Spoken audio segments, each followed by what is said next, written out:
আসসালামু আলাইকুম ওয়া রাহমাতুল্লাহি ওয়া বারাকাতুহু। ইন্নাল হামদালিল্লাহ ওয়াস সালাতু ওয়াস সালামু আলা রাসূলিল্লাহ ওয়া আলা আলিহি ওয়া আসহাবিহি ওয়া মান ওয়ালা। আউযু বিল্লাহি মিনাশ শাইতানির রাজীম। কুল হাল নুনাব্বিউকুম বিল আকসারিনা আমালান আল্লাযীনা দাল্লা সা'য়ুহুম ফিল হায়াতিদ দুনিয়া ওয়া হুম ইয়াহসাবুনা আন্নাহুম ইউহসিনুনা সুনআ। সম্মানিত মুসল্লিবৃন্দ, সম্মানিত উপস্থিতি,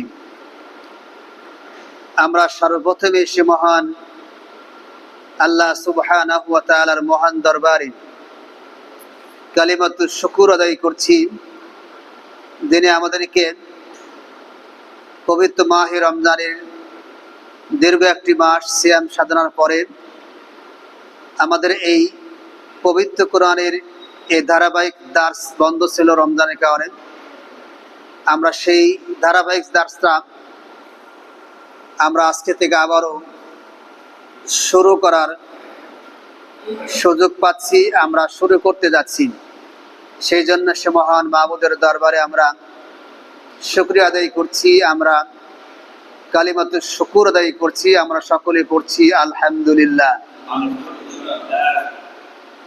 সম্মানিত উপস্থিতি, আমরা আলোচনা করছিলাম মুসলমানদের মধ্যে বিভিন্ন ফিরকাগুলি সম্পর্কে, বিভিন্ন বাতিল ফিরকাগুলি নিয়ে আমরা আলোচনা করেছি এবং আমরা আলোচনা করতেছিলাম আহলে সুন্নাত জামাত।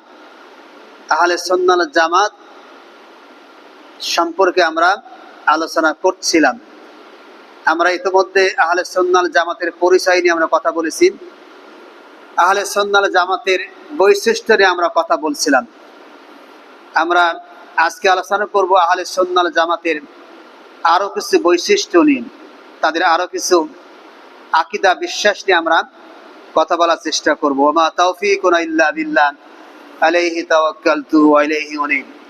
আহলে সুন্নাত জামাতের একটা অন্যতম আকীদা হচ্ছে যে তারা সব সময় যারা আহলে সুন্নাত জামাতের দাবিদার, যারা নিজেকে আহলে সুন্নাত জামাত বলে বিশ্বাস করেন, যারা সালফে সালেহের মানহাজকে ফলো করেন, তাদের আরেকটি বৈশিষ্ট্য হচ্ছে যে তারা সব সময় সহি সুন্নাহ, সহি দলিলকে তারা অনুসরণ করবেন এবং সকল প্রকার বেদাতকে তারা অবশ্যই বর্জন করবেন। যারা নিজেকে আহলে সুন্নাত জামাত বলে পরিচয় দেয়, তারা কখনো দলিল ছাড়া, তারপরে সেই দলিলটা সহি দ্বারা, সহি হাদিস দ্বারা প্রমাণিত হতে হবে, দলিল ছাড়া তারা কথাও বলবে না, আমলও করবে না।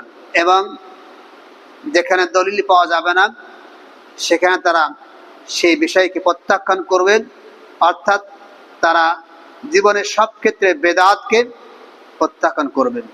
কারণ বেদাত হচ্ছে এমন একটি গুনাহ, যেই গুনার মাধ্যমে একজন ব্যক্তির জীবনের, এমনকি সামাজিক জীবনের অনেক ক্ষতিকর, অনেক ক্ষতি সম্পাদিত হয়, অনেক অপকার সংঘটিত হয়ে থাকেন একজন ব্যক্তির জীবনও, সামষ্টিকভাবেও ব্যক্তিগতভাবেও। এবং এই বেদাতকে এই জন্য আহলে সুন্নাত জামাত পরিত্যাগ করবেন যে বেদাতের মাধ্যমে কোনো কর্ম করলেন সেই কর্ম আল্লাহর কাছে প্রত্যাখ্যাত হবে না। আমরা বেদাতের পরিচয়ে আলোচনা করেছিলাম, একটু সংক্ষিপ্ত হয়ে বলবো। ইমাম কুরতুবী তিনি বেদাতের পরিচয়ে বলেছেন, আল বেদাতু মা লাম ইওয়াফিক কিতাবান আও সুন্নাতান আও আমাল আস-সাহাবাতি রাদিয়াল্লাহু আনহুম। অর্থাৎ যা আল্লাহর কিতাবে নাই এবং রাসূলের সুন্নাতে পাওয়া যায় না এবং সাহাবা কেরামের আমলের মাধ্যমে যা সাব্যস্ত নয়, অর্থাৎ যেই আমলের বিধান, যে আমলের অনুমোদন কোরআনে পাওয়া যায় না, আল্লাহ রাসূলের সহিহ সুন্নায় পাওয়া যায় না, সাহাবী তাবিদের আমলের মাধ্যমে পাওয়া যায় না, সেটাকে বলা হয় বেদাত। আহলে সুন্নাত ওয়াল জামাত বেদাতকে বর্জন করে, প্রত্যাখ্যান করে। কারণ প্রথম কারণ হচ্ছে, এক নম্বর কারণ হচ্ছে বেদাত এর মাধ্যমে আমল করলে সে আমলটা বাতিল হয়ে যায়, বরবাদ হয়ে যায়। আপনি 5 ওয়াক্ত সালাত পড়েন, রোজা রাখেন, হজ করেন, যাকাত দেন, দান সাদকা করেন, সেই সাথে আপনি বেদাতি কর্ম করেন। এই বেদাতি কর্মের কারণে আপনার জীবনের সব আমল বাতিল হয়ে যাবেন। কারণ বেদাত এমন একটি মহা সংক্রামক ব্যাধি, এমন একটি মহা পাপ, যে যারা বেদাত করে তারা কিন্তু সেই বেদাতটাকে ভালো মনে করেই করেন। এই জন্য তারা তওবা করার প্রয়োজন মনে করে না, এবং তওবা করা তারা সুযোগও পায় না। কারণ প্রত্যেক বেদাতি তারা যে কর্মটা করে সেটাকে আল্লাহ রাসূলের সুন্নাত মনে করেই করে, এবং আমলে সালেহ নেক কর্ম করছে বলেই সে বিশ্বাস করেন। ফলে এই বদ্ধমূল বিশ্বাস থাকার কারণে সেই ব্যক্তির কপালে আর তওবা করার সুযোগ হয় না, এবং সে এই অপকর্মের কারণে অনুশোচনাও করে না। ফলে তওবা তার কপালে জোটে না। ফলে এর মাধ্যমে তার কাজটি সব, ভালো কর্মগুলি সব বাতিল হয়ে যায়।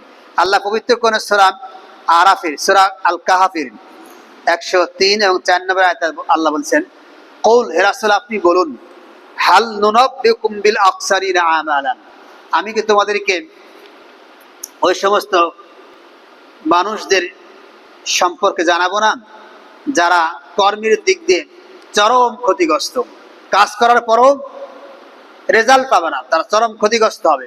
তারা কারা? আল্লাযীনা দাল্লা সাইয়ুহুম ফিল হায়াতিদ দুনিয়া, যারা দুনিয়ার জীবনে যত কষ্ট করে, যত পরিশ্রম করেছেন, যত প্রচেষ্টা চালাচ্ছেন, সবগুলি পার্থিব জীবনে তাদের সেই প্রচেষ্টাগুলো বিভ্রান্ত, বাতিল, সব হারিয়ে গেছে, সব নষ্ট হয়ে গেছে, তাদেরকে সব হাওয়া হয়ে গেছে। অথচ অহুম ইয়াহসাবুনা আন্নাহুম ইউহসিনুনা সুনআ, অথচ তারা এই কষ্ট করে আমল করার পরও তারা মনে করত, বিশ্বাস করত যে আমরা সকলে তো সুন্দর কর্ম নিয়েই করলাম।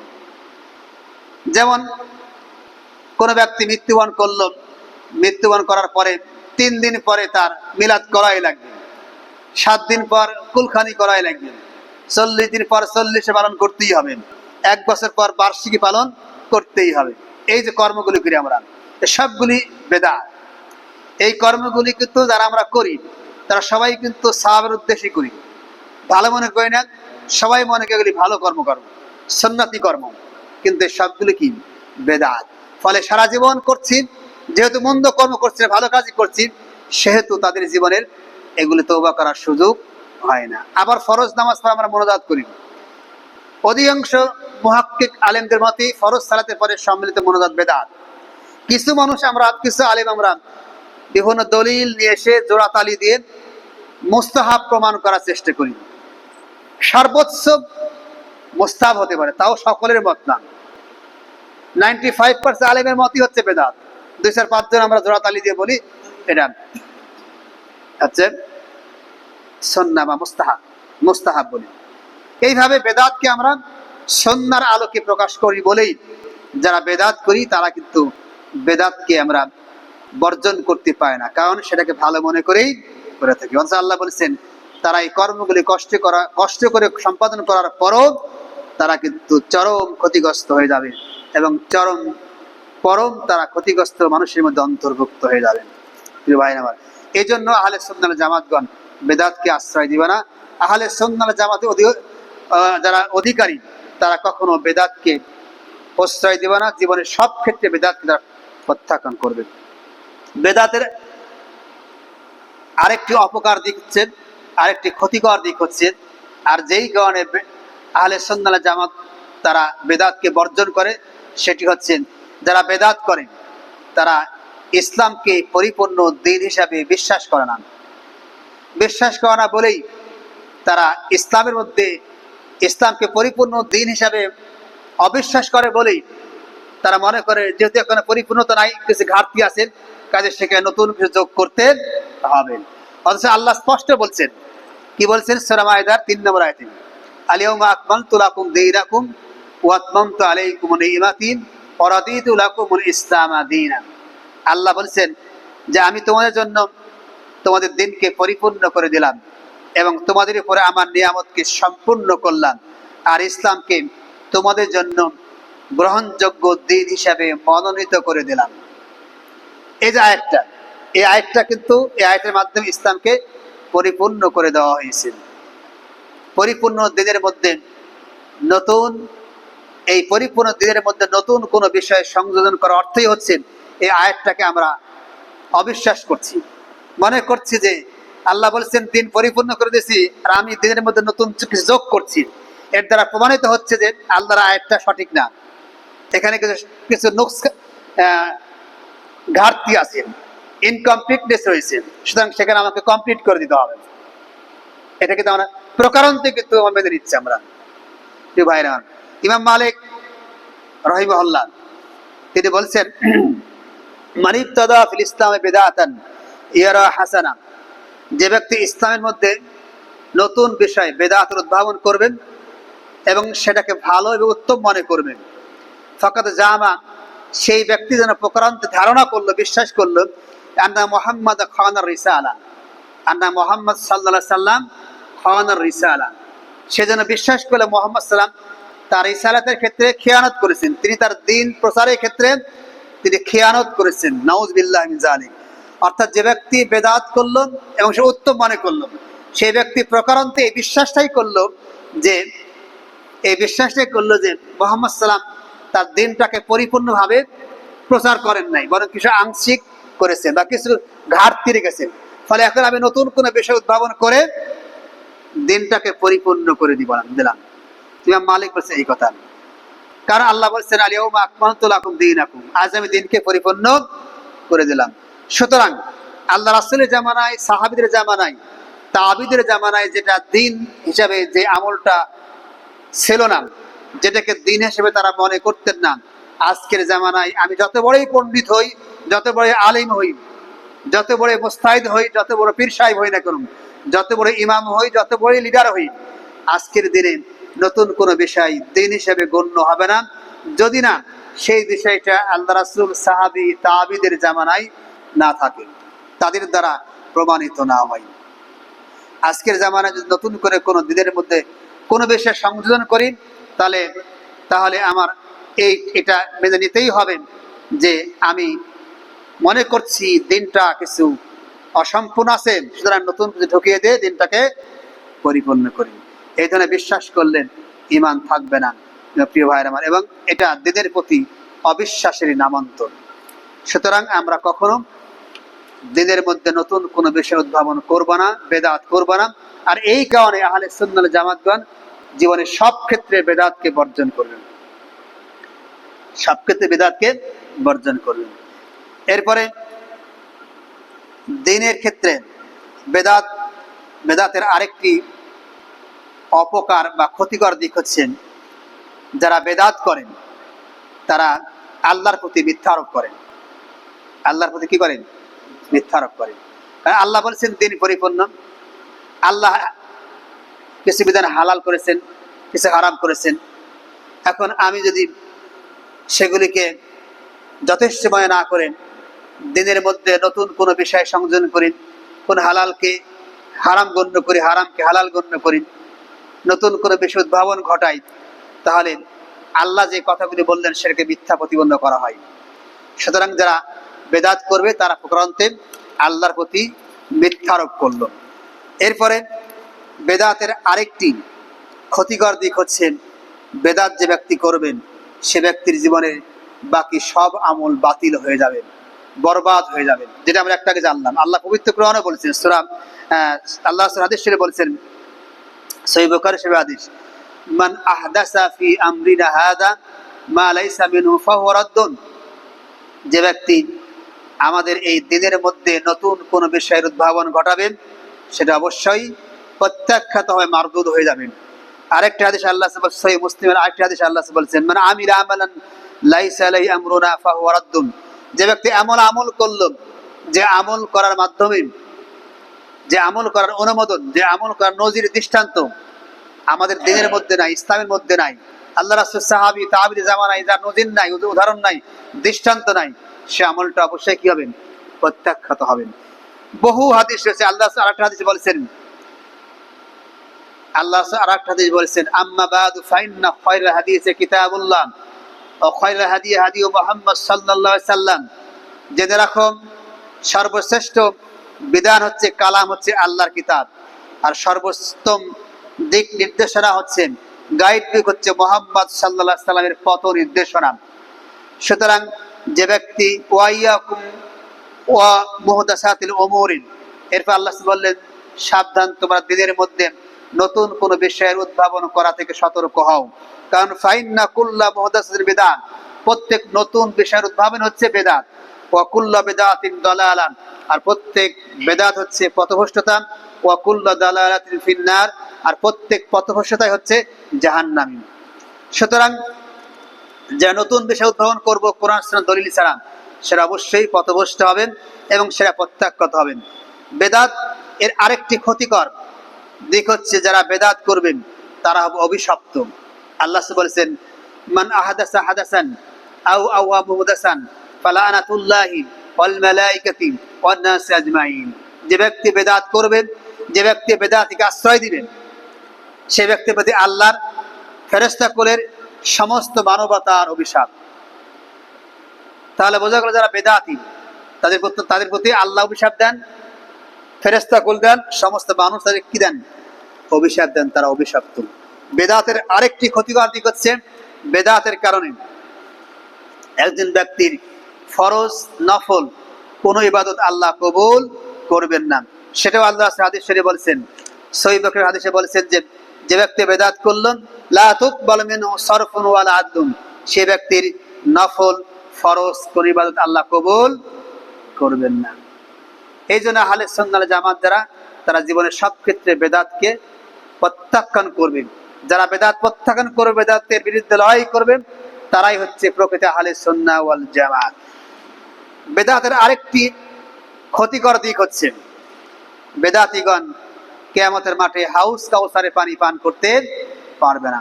আল্লাহ রাসূল সাল্লাল্লাহু আলাইহি সাল্লাম সহিহ বুখারী সহিহ মুসলিম শরীফের একটা হাদিসে বলছেন যে ইন্নী ফারাতুকুম আলাল হাউদ, কিয়ামতের মাঠে আমি হাউস তোমাদের পূর্বেই হাউস কাউসারের নিকট গিয়ে অবস্থান করব, সেখানে গিয়ে আমি পুছবো।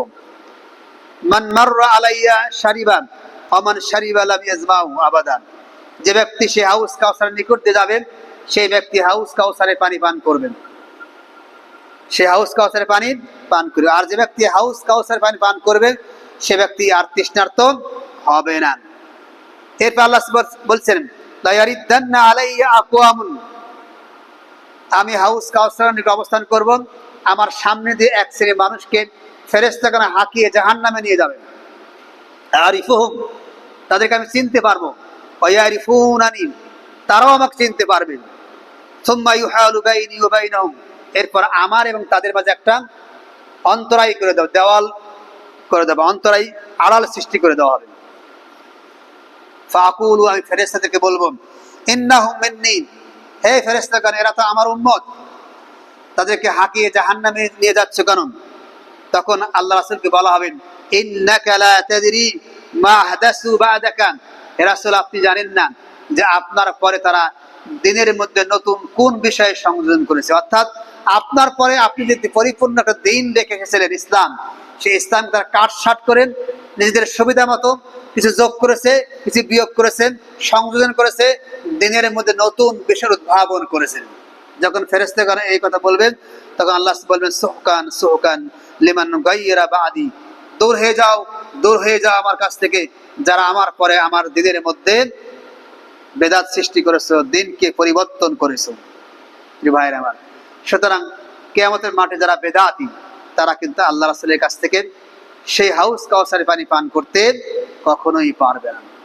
সুতরাং বেদাতকে আমাদের অবশ্যই বর্জন করতে হবে। আমরা ধারাবাহিকভাবে বেদাতকে কি বেদাত আমাদের সমাজে আছে, প্রচলিত আছে, সেগুলো আমরা আলোচনা করব পরবর্তী দাসগুলো দিন। আমরা আজকে শুধু বেদাতের ক্ষতিকর কয়েকটি দিক আলোচনা করলাম। যারা আহলে সুন্নাহ ওয়াল জামাত, আমরা যারা চার মাযহাব অনুসারী আহলে হাদিসের ভাইগণ যারা আমরা আছি, অর্থাৎ মূল ধারার ইসলামপন্থীগণ, চার মাযহাবের অনুসারী এবং আহলে হাদিসের ভাইগণ, এদেরকে বলে আহলে সুন্নাহ ওয়াল জামাত, এরা সবাই আহলে সুন্নাহ ওয়াল জামাত। সুতরাং আমরা যারা চার মাযহাব অনুসারী, কোন একটি মাযহাব অনুসারী, অথবা আমরা আহলে হাদিস বলে দাবিদার, সকলেরই দায়িত্ব হচ্ছে, যেহেতু দাবি করছি আহলে সুন্নাত ওয়াল জামাত, জীবনের সব ক্ষেত্রেই বেদাত বর্জন করা। যদি বেদাত বর্জন করতে পারি তাহলে আমাদের দাবির সঙ্গে আমাদের বাস্তবতার মিল হবে। আর দাবি করছি আমি আহলে আহনাফ, হানাফি মাযহাবের মানুষ, আমি শাফি মাযহাবের মানুষ, আমি হাম্বলি মাযহাবের মানুষ, আমি মালিকি মাযহাবের মানুষ, আমি আহলে হাদিস দাবি করছি, কিন্তু আমার বাস্তব কর্মীকে দেখাচ্ছি অনেক বেদাত দাবি করছি। এই দাবির সঙ্গে বাস্তবতার মিল না থাকলে প্রকৃত অর্থে আহলে সুন্নাত ওয়াল জামাত এর অধিকারী হওয়া যাবে না। সুতরাং আসুন আজকের আলোচনা থেকে, আজকের দার্স থেকে আমরা সকলের প্রতি আহ্বান করছি, যারা শুনছেন এখানে, যারা আমাদের ভিডিও শুনবেন, সকলের কাছে আহ্বান, আপনারা আমরা সকলেই জীবনের সব ক্ষেত্রে বেদাতকে বর্জন করি। মনে রাখতে হবে, বেদাত এমন একটি সংক্রামক ব্যাধি যেটা নিয়ে চললে আপনার সব ভালো আমল নষ্ট হয়ে যাবে, বাতিল হয়ে যাবে, এবং আমরা পরকালে পরম ক্ষতিগ্রস্তের মধ্যে অন্তর্ভুক্ত হয়ে যাব। আল্লাহ আমাদের সকলকে জীবনের সব ক্ষেত্রে সকল প্রকার বেদাতকে বর্জন করার তৌফিক দান করুক, সবাই মিলে আমিন। আসসালামু আলাইকুম ওয়া রাহমাতুল্লাহি ওয়া বারাকাতুহু।